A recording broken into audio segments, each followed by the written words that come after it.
Diet culture and toxic wellness trends can make you feel like you're at war with your own body, constantly doubting yourself and chasing impossible standards. But it doesn't have to be that way. I'm Kathy Salata, a recovered anorexia survivor and educator, and this is Freedom to Nourish.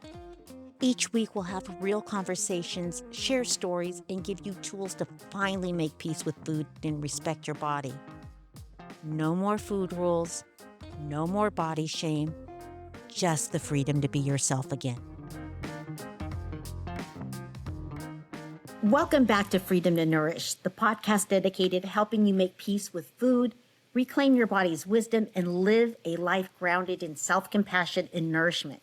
I'm your host, Kathy Salata, certified intuitive eating coach, and someone who spent far too much time believing food was the enemy. And if you're here today, I want you to know you are not alone. You are not broken. You're simply unlearning decades of diet culture and learning to trust yourself again. Today, you're in for an amazing treat. I am honored to welcome Bonnie Giller. She is a registered and certified dietitian, nutritionist, certified diabetes care and education specialist, certified intuitive eating counselor, and author of Enjoying Food Peace. She has over 30 years of clinical nutrition experience and helped thousands of people, from chronic dieters to individuals dealing with diabetes, IBS, emotional eating patterns, and finally making peace with food. Her signature program, Whole Body Trust, Intuitive Eating for a Peaceful Life, helps people reconnect with their bodies and build trust in hunger, fullness, and satisfaction cues, even when medical conditions complicate the relationship with food. And Bonnie, welcome to the show. I'm so grateful that you are here today. Well, thank you so much for having me. I really am excited to talk to you today about so much related to everything you just said. It's going to be great. I'm surrounded by wisdom here, and you have such a rich career, over 3 decades of helping people break free from the exhaustion of dieting and guilt. And I would love to know what originally inspired you to move forward toward a non-diet intuitive eating approach. Yes, that's a great question because I was a dietitian in private practice for years before I decided to change how I work with my clients and patients. And so I would say you have to remember, you said I'm in business now over 30 years. It was just my 38th anniversary of work and being in business and private practice. And it's hard for me to say because it's a really long time, but I mention that because when I was in school learning to become a registered dietitian, we learned everything from a weight-centered lens. Everything was about losing weight or counting calories or exchanges or grams, whether somebody had diabetes or heart disease or what have you. That was the way we learned. And so that was how I started practicing with helping people. So even if someone was coming to me and it most of the time, if they had diabetes, they had heart disease or any other health issue, the doctor also said lose weight, right? Like that's how the doctors lead, lose weight, as if losing weight is something everybody can go out and do tomorrow, right? And so in the early years, that's how I practiced. And then I started to really burn out from that. Why? Because I was creating quote unquote meal plans for people and people were losing weight. We also did a lot of behavior modification and trying to change habits. But then what I started noticing is people were calling me back and saying, "Oh, hi, Bonnie, it's been a while. I need a new meal plan." I would always be like, "Why do we need a new meal plan? Like we worked on it. It was education. I never demonized any food or anything." Anyways, what I found is this whole concept of the diet mentality, which prior to that I had never even heard of. And I started looking at the people calling me back and what do they have in common. And that's when I opened my eyes to this new idea of intuitive eating, which about then that was created, if you will, in 95, I believe. So it was around then. And I was thinking to myself, oh, this is a new way of practicing the anti-diet movement. But how do I do that? Like, how do I see patients and clients and not give them a meal plan? It was hard for my brain to figure out how to do that because for so many years and how I learned, it was giving out meal plans. And so it took me a while to really finally say, okay, this meal plan method is not working for sustainable results, and I need to explore. And so I did. I dived into all the intuitive eating literature. I took a course with Evelyn Tribole. I had supervision eventually. And for those who don't know, Evelyn is one of the co-authors of Intuitive Eating. And then I took the exam. I became certified. And then I started to apply that to my life before I brought it to my clients, because I learned that I was a dieter and I didn't know it because I was eating so quote unquote good or clean. And I would always be like, should I have the birthday cake? Should I have the anniversary cake our kids give us? Like, the yes, no on your shoulder, right? And so I said, like, holy cow, Bonnie, you know what? You've actually been dieting without thinking you're really dieting. And that's how sneaky the diet mentality is, right?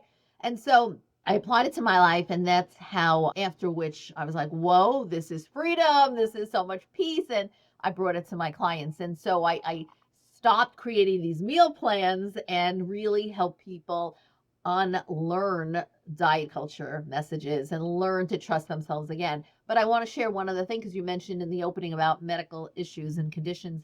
So I am a certified diabetes care and education specialist. So I do see a lot of patients with diabetes in addition to heart disease and such. And what happened was I started working with clients on healing from chronic dieting and disordered eating through the intuitive eating framework. But my clients, patients with diabetes and heart disease, I was still giving meal plans because I still was like, well, but how do I, someone has diabetes, I have to help them with their blood sugar. So how do I do this without giving them a meal plan? And so I did further education and learned weight neutral diabetes education. And then I totally flipped around how I work with my patients with diabetes through a weight neutral lens and created a program for those individuals. It's called Healthy Living with Diabetes. And let me tell you, when people come to me and I tell them, yeah, we're not focusing on weight loss to manage your blood sugars and bring that A1C down, they have such a sense of relief. Now, it doesn't mean that they may not lose some weight over time. We're not leading with, oh, we treat diabetes with weight loss, right? Because no. And so they have such a sense of relief. It's like, wow, thank you. And then they're open to learning. I just had a patient I've been working with only 6 weeks now, and her A1C has dropped dramatically. The doc in only 6 weeks. And we're working on a program that's about a 4-month program. 6 weeks in, her doctor's like, oh, you're now in the prediabetes range. Like, wow, that A1C dropped so dramatically without talking about weight loss. So my point is, I decided that this is such a much better way to help people. And it gives me so much pleasure to do this. So, yeah. Oh, that is beautiful. And I love that you're seeing results, positive results that aren't weight Yes. focused. Yes. Yes. Exactly. And you had mentioned in your journey, and I had a similar journey. Uh, Many listeners know they struggle with food. They may have obsessions about it or compensating, but they don't always identify as disordered eating. What are some of the signs that you saw in yourself or in your clients, someone who's stuck Mm-hmm. in that chronic dieting or emotional eating pattern, especially those who say, well, I don't have an eating disorder. I just have food issues. I'm a picky eater. Yeah, yeah. I mean, so I don't really worry so much about labeling anybody as having an eating disorder or disordered eating.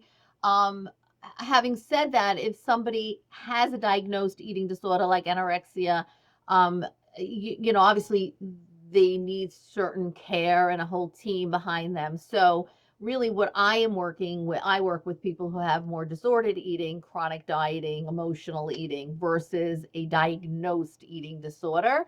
So in that idea, like even for myself, you ask, right? Like I was eating a certain way, like pretty much without flexibility. And again, if the kids gave us an anniversary cake, I would like feel bad if I didn't have, but then I'll take a sliver, quote unquote, a sliver of cake, right? It wasn't with full permission. So I knew then, wow, I'm dieting even though I didn't know it. But people who are constantly negotiating with themselves about what they should eat or shouldn't eat, or if I eat this today, I'll have less tomorrow, or if I eat this now, I won't have it later, right? Um, People who might feel quote unquote out of control around food, or like I just before we jumped on to talk today, I was on with a patient, and she said, I know, I understand, I know the problem. I'm addicted to sweets. And I was like, let's back up. No, you're not addicted to sweets. Let me explain what's happening inside your body, why you feel that way. Um, People who are saving up all their calories and, being good all day and then overdoing it, quote unquote, at night, or are filling a void at night with food, right? So, I mean, people have to stop and just say, okay, something doesn't feel right about my eating. It doesn't always, it's not about the food. It's about why we do what we do, why we choose to do, whether it's restriction or binge eat or emotional eat. I had a client who just said to me, I'm filling a void that I have at night with food. So she became aware of it. Now that we have that awareness, we can work on that, right? We can work on that. Absolutely. And I remember, I believe awareness is half the problem right there. Once you've identified that, then you can move forward. And I love that you use that with your clients. But I remember when I had my eating disorder, I had a tremendous amount of GI issues. And I know that you work extensively with IBS, SIBO, reflux, constipation. And these issues sometimes create a fear around food. How do you work with someone to allow them to make peace with food while they're dealing with these physical symptoms? Right. So these would be individuals that, well, we can put this in two camps, right? It could be individuals who have disordered eating and have GI symptoms. And then always the question is, well, which came first? Oftentimes it's the eating disorder. I would say in those cases, it's the more severe eating disorder that is then bringing on the gut issues. And so as you help somebody heal from their eating disorder and they begin to learn how to eat again, and slowly, very slowly, the gut starts to say, okay, now I remember what to do. And so a lot of those gut issues start to heal on their own. So it's you do need to have experience. You do need to look at the entire person and then be able to determine, are we treating the gut issues first, or are we healing the eating disorder? So that is there's not one answer, right? That really takes a keen eye and a lot of questions and assessment and clinical knowledge to help determine that. But on the other end of it, you have people who have certain health issues, in this case GI based, and they have severe reactions to eating certain foods. And there is, like you said, a lot of fear that they're going to eat and then trigger some symptoms that are unpleasant. So in those situations, we have to go really slow. We have to go slowly. If I'm talking about somebody, you mentioned IBS and SIBO, for people who may not be familiar with SIBO, small intestinal bacterial overgrowth. So I do see a lot of patients with that.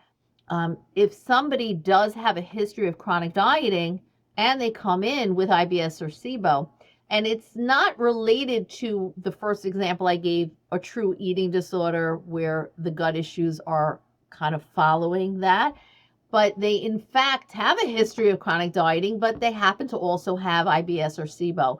Many times we have to work on healing their diet mentality first, because the nutrition therapy for IBS and SIBO can feel very restrictive, and it can actually trigger that sense of deprivation.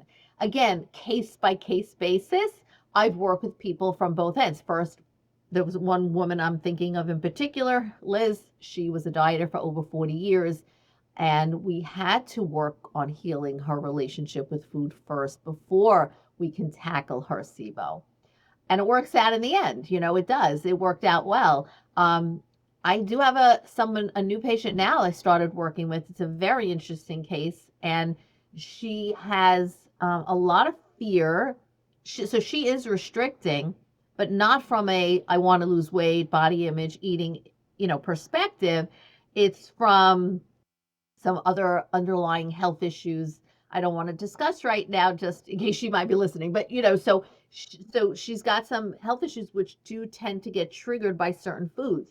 And so what happened with her is she's over restricting because of so much fear, like you're saying.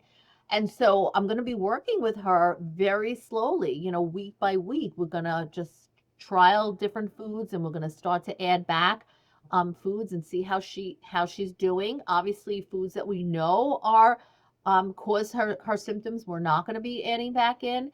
But again, it's not a cut and dry thing. Every case is very different. I want to just say in all of these cases, it's most important to validate what they're feeling, right? I think that is very important because unfortunately, too many people are, I don't want to say brushed off by the healthcare practitioner or the doctors, but I think it's very important to help to validate what they're feeling and then to help them and it has to be structured in a very structured way to start taking care of themselves, from a nutritional standpoint based on what they're coming in with. So I hope that answers the question because it's not a cut and dry thing. Yeah, absolutely. I love that you customize the program for each client and you really uncover if it's a physiological issue, if there's some emotional component to it. And it, I can see how it would cross against through IBS and SIBO.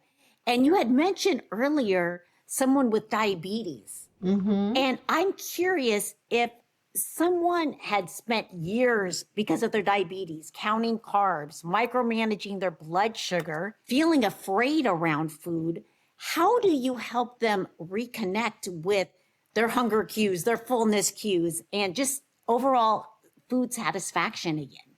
Yeah, that's a great question because there's a lot of people that have diabetes, and when people are diagnosed, they automatically think, "Oh my God, I can't eat again," or there's so many rules.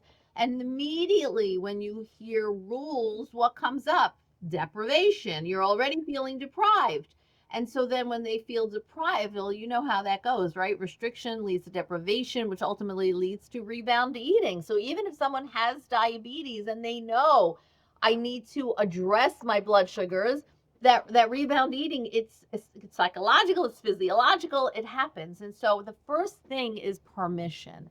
The first thing is helping them to understand that you have permission to eat.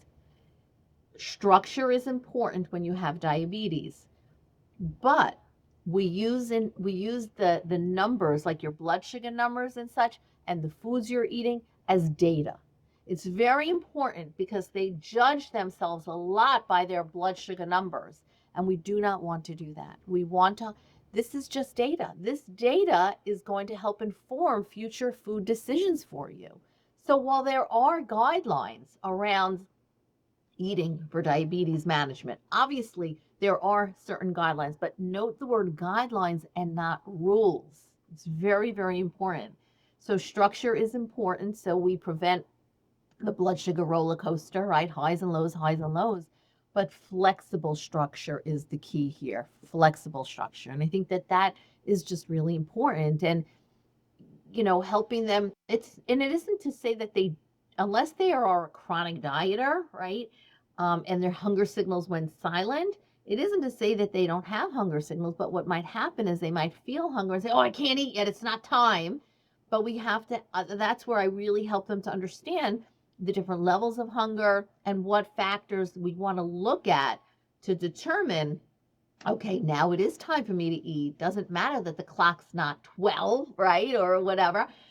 We often, I help them to understand and like connect hunger feelings to blood sugar numbers and start to help them to see, because our body gives us messages, right? So, our body, you may feel a certain level of hunger and then it's different for everybody. So I want to know if I feel this way, about where might my blood sugar be? And must I drop everything and go eat now because I'm going to be hypoglycemic any minute? Or is it time for me to start to think, oh, I'm hungry, my blood sugars are where they're at, I'm going to start to think about my next meal. It's so much better to do that than to just look at the clock and say, it's not lunchtime yet, but my body is giving me a message that I need to eat, but I shouldn't or I can't. I love that difference between rules and guidelines. I think that mind shift change is so powerful. And the other thing is carbohydrate. You said about counting carbs. You know, Yes. it's getting the message across that carbs are not bad. Because whenever I say to someone, I say, well, what's the first word that comes to mind when I say carbs? Bad, can't have. Not the case. Our body wants carbs. Carbs are the preferred fuel source for our bodies, our brain. Yes, certain carbs help our blood sugars better than others, but that's all part of learning, education. It isn't about demonizing. It's learning and then it's looking to see, how do I feel? It just as with intuitive eating without diabetes, right? Intuitive eating is stop, pause, and ask some questions before you reach for food. A lot of people have that misconception. Intuitive eating is eat what you want, when you want. You don't have to think because, oh, you have permission. No, it's stop and pause and think. Am I hungry now? Physical hunger, emotional hunger. How did I feel the last time I ate this? Did my blood sugars crash? Did they not? I mean, ask questions and then make decisions from a self-care lens. Absolutely. And it's such wisdom that you impart. And I cannot let you leave without talking about GLP-1s. And I know that you work with clients with GLP-1s. Yes. Some experienced huge appetite suppression and begin to lose touch with their internal hunger cues. How do you support GLP-1 use and intuitive eating and nourishment? Mm-hmm. How do you juggle that? Yes. So, I will tell you for a long time, I've worked with patients that have diabetes who are on GLP-1 medications for management of blood sugars. And then all of a sudden they came on the scene for weight loss when it was off label. And now we have all the medications that are actually for weight loss, right? As you know. So, initially I was not a big fan of using these meds off label for weight loss for many reasons. Now that they are here and they are here to stay, I have seen people taking GLP-1s that are malnourished. They are fatigued. They're losing their hair. Yes, maybe they're losing weight, but they also do not enjoy food anymore. And they are socially isolating themselves because they don't want to go where there's food if they don't enjoy it and so forth. And so I decided to work with individuals who are on GLP-1s because everybody has autonomy. Everybody has a right to make their own decisions. So I have no right to tell somebody what they should or should not do. But if you have decided to go on a GLP-1 for weight loss, we're not talking about diabetes, I'm going to support you and I'm going to help you learn how to nourish yourself while you're on your GLP-1. And so I do that now with my Living Well with GLP-1s program. And we work through nutrition. So there's a really important nutrition component because, yes, you're correct. Your hunger cues are muted. When you're on the GLP-1s, your appetite has decreased, your hunger signals are muted. And so people just say, oh, I'm not hungry, I'm not going to eat. Well, that's why they're malnourished and not feeling great, right? Sometimes people will say, so I've lost all this weight, but I really don't feel great. I thought I was going to feel great. Well, let's look at how you're nourishing and fueling your body. So there are other signals that your body gives you that it needs nourishment. And those are the things we learn to tap into. So if we can't rely on the hunger signals, we have to look at your energy levels. We have to look at, your mood and things like that. Our body is brilliant. It does give us all these messages. And so over time, once you start to listen to other ways your body is saying, hey, don't forget me, I need some fuel, and you start to fuel that body and you manage the side effects, because we do know that a lot of these meds do have some uncomfortable side effects. And so it's about, what are my side effects and how can I best work with those side effects and still be able to fuel myself. Ultimately, they really do well. They feel great. Now, I will say that it's not just about weight loss. It can't just be about like weight loss. Like people still have to do the work, right? It's not just let me take this injection and it's all good, right? No, you have to learn how to fuel, you have to learn how to manage side effects. But from my perspective, as a registered dietitian who's also a certified intuitive eating counselor, it's super important for me to help you with habit change. It's super important for me to help you reconnect with your body and trust your body. Because what we know is that in general, diets strip you of trust. Because diets are telling you what to eat, when to eat, how much to eat, right? You're giving away that food autonomy. You were born with the ability to know these things, but once you start dieting, you've given it to something external from your own body, which disconnects you. Once you're disconnected from your own inner wisdom, you don't trust it anymore. You don't trust your body anymore. You're relying on the diet. So a lot of people on GLP-1s are relying on the medication. But what happens one day if you decide to stop the medication for any reason? Any reason. We know the weight comes back. So let's try to minimize that, because weight cycling is worse on your health than if you were sat at a steady weight, even if it was higher than where you want it to be. So let's prevent that, and let's work on trusting your body again, reconnecting back to that inner wisdom, even when you're on a GLP-1. We can do that. And that's the work that I do with my clients who are on GLP-1s. I love that you're getting them back in touch with their own internal cues and their own wisdom. Yes. I know a lot of clients that I've seen, they feel stuck. You know, they've dieted for decades. They haven't listened to their body for decades. Don't trust themselves around food. What would be one small actionable step they could take today to begin to heal their relationship with food? I know it's not a one step and they're done, but what is one thing they could do today? Yeah. So the thing is, when we teach intuitive eating, and a lot of people say, "Oh, wow, that sounds good." Okay, so Bonnie, teach me how to honor my hunger and respect my fullness. And I say, well, we have to back up for just a moment. We have to start with the mind.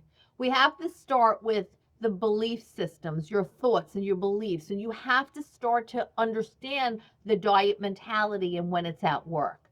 And so the very first step, small step I would encourage your listeners to do is just notice when a diet thought pops up and just name it. Don't judge it. Don't be critical.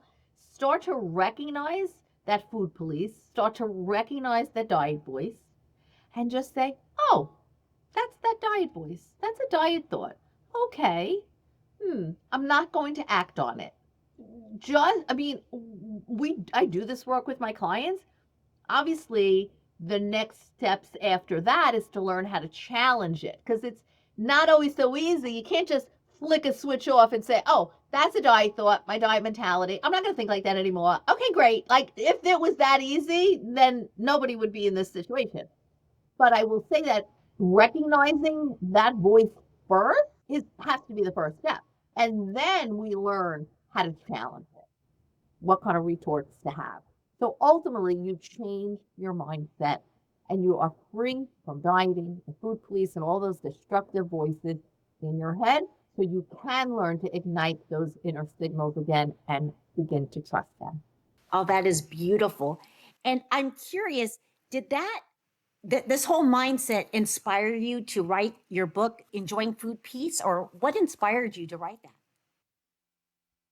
So enjoying food peace is it's really, it started out as a cookbook, with recipes. So it has like over 150 recipes. And I just said, the reason is because in working with clients, I would always give recipes out. And then the diet mentality would say, oh, I can't eat that. Oh, I can't eat that. Oh, that has pasta in it. That has this in it. I can't eat that. And I was like, of course you can eat that. Yes, you can. Give yourself permission. It's an amazing thing what happens. And so I decided, you know what, I'm going to create a cookbook that has all of these yummy, delicious recipes that all the dieters say they can't eat, and show them how they absolutely can. And so I wrote a chapter in the beginning around intuitive eating just to share some concepts with it. And then before each chapter section for the recipes, there's it's like intuitive eating blurbs and wisdom around the 10 principles of intuitive eating. I cannot wait to continue reading the book and trying some of those recipes. And for listeners who feel ready to start healing, what is the best way for them to connect with you and explore your programs? Yeah, that's great. So I do have a free gift for your listeners. It's called the Diet Free Mindset Daily Checklist. This is something you can print out, put on your fridge, or if you journal, keep it in your journal. It gives you prompts morning, noon, and night to help you recognize the diet mentality, help you reconnect to that inner wisdom. So I encourage listeners to download that for free. You'll share the link for that. And people can head over to my website, bonniegiller.com. So you'll have that linked as well. Giller is an Giller. So BONNIEGILLER.com. And then you could see all the services that I offer, whether it's medical nutrition therapy for diabetes or gut issues, or intuitive eating, healing from dieting, and my Whole Body Trust program. I do work, my Whole Body Trust program you mentioned earlier is Intuitive Eating for a Peaceful Life, and it is my signature program. I do work with clients one-on-one, and I also have an on-demand version with some one-on-one options. So I meet people where they're at, so there's definitely ways that people could make it work for themselves if they're interested in this work. Bonnie, thank you so much for sharing your 38 years of wisdom, your heart, your decades of experience. I love that your approach is inclusive, it's compassionate, it's evidence-based, hopeful, and exactly what everyone, all of our listeners need. And to everyone listening, you deserve peace with food, you deserve nourishment without fear, and you deserve a relationship with your body built on trust, not punishment.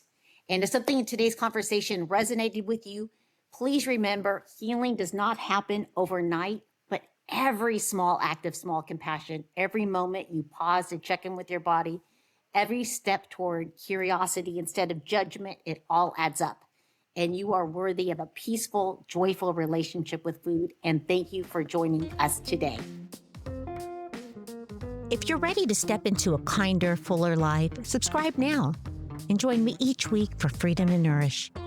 Because your body deserves respect, your story deserves to be heard, and you deserve to live fully right now.